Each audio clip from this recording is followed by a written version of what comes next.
बांग्लादेश रे हिंदू मानकु अत्याचार और हिंदू मानकु हत्या करिबा प्रतिवाद रे आज आनंदपुर जगन्नाथ मंदिर प्रांगणरू हिंदू समाज शताधिक कर्मी एक शोभा यात्रा रे बाहरी शहर परिक्रमा करिबा परे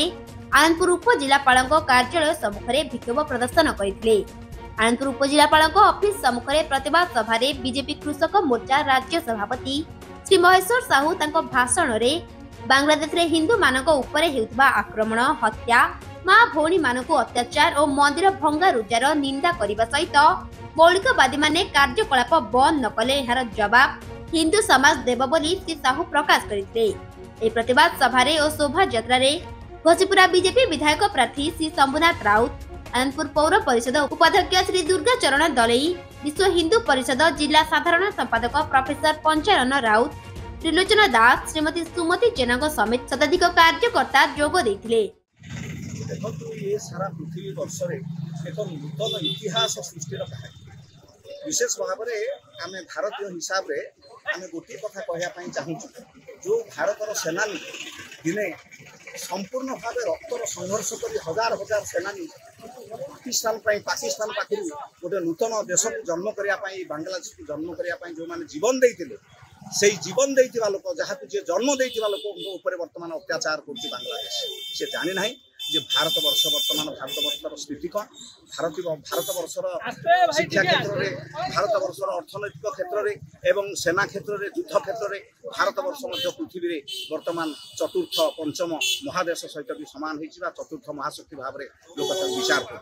आगामी दिन में पाकिस्तान बर्तमान जो भाव में नरसंहार चली माँ भौणी मान अत्याचार कर हिंदू मंदिर को जो भाव में भंगा चली हिंदू जो भाव में अत्याचार होती आगामी दिन में जब ये पदक्षेप से आगे ने भारत वर्ष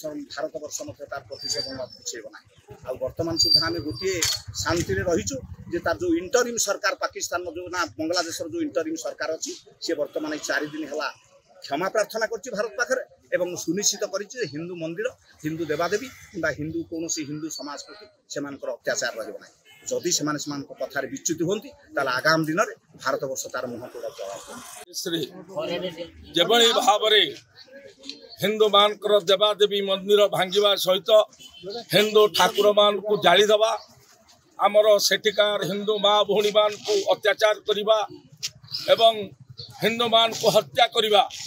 ए कार्यकलाप प्रतिवाद रे आज आनंदपुर हिंदू समाज आज यार प्रतिवाद रे आज आम विक्षोभ प्रदर्शन करूँ एवं आम सतर्क करुचु ये जो मानसिकता अच्छी ए सब मानसिकतार परिवर्तन हेबा दरकार। हिंदू समाज जागिला हिंदू समाज आज एक अच्छी